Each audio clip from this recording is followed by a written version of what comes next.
Hello बच्चों, let's read the question. Mention the importance of respiratory क्वेश्चंट any two.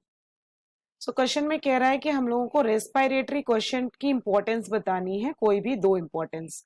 सबसे पहले समझना होगा इसका की कॉन्सेप्ट, और वो है रेस्पिरेटरी क्वेश्चंट. रेस्पिरेटरी क्वेश्चंट होता क्या है, पहले तो हमें ये समझना होगा. रेस्पिरेटरी क्वेश्चंट, सो रेस्पिरेशन जो है वो बेसिकली एक फिजियोलॉजिकल प्रोसेस है. ओके, जो ह्यूमन बीइंग्स या लिविंग ऑर्गेनिजम्स में होता है. तो रेस्पिरेटरी क्वेश्चन को हम लोग यूज करते हैं for the calculations of BMR, and BMR क्या होता है? Basal metabolic rate. That is basal metabolic rate. Okay, तो बेसल मेटाबॉलिक रेट की अगर हम लोग बात करें या रेस्पिरेटरी क्वेश्चन की हम लोग बात करें, तो that is the volume of CO2 produce. कितना वॉल्यूम CO2 का प्रोड्यूस हुआ है, CO2 produced by the body. Body में कितना वॉल्यूम प्रोड्यूस हुआ है to the volume of oxygen consume.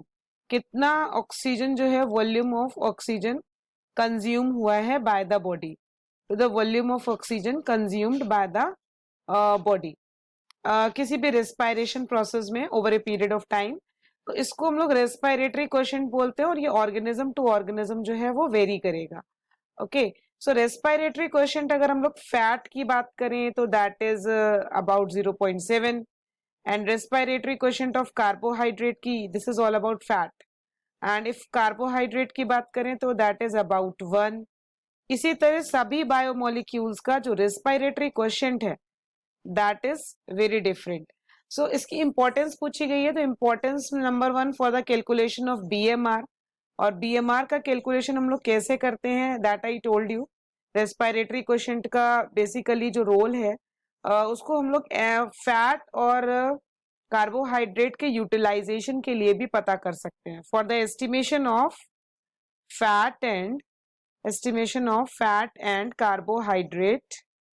carbohydrate metabolism. Okay, so hope you understand well. Best of luck.